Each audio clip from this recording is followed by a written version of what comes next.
What's going on, guys? I'm the Goods on YouTube, TGsoGood everywhere else. What I'm doing is I'm messing around with Looyh Hook on the PC version of NBA 2K22. This tool is great because it has an overlay with the user interface. I just press F8 and I can start messing around with things.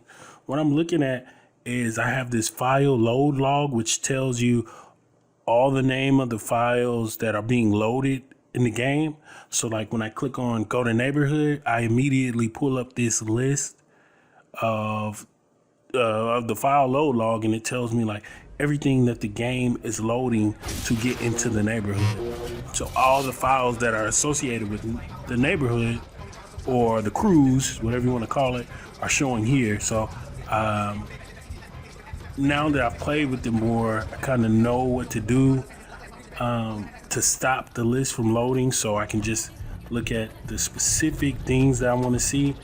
Like it's hard to really give an example if you're not a modder. Most people probably won't really understand what I'm talking about, but basically I use this right here where I click that little button for the file load log to continue.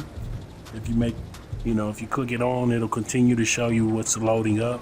But when you load into the neighborhood, you need to stop it because it'll start loading up different files associated with whatever like the online players are wearing.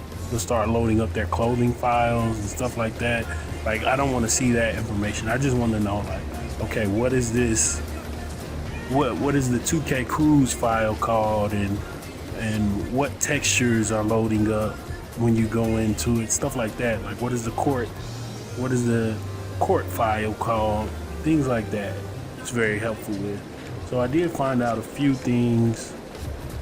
Also, it's very easy to export with this hook because since it has a user interface, you literally just click the button next to the file name and then exports to your computer. That's pretty cool, man. PC always has some cool stuff, but there's always like people working very hard in the background. So Looyh, thank you for creating this tool again.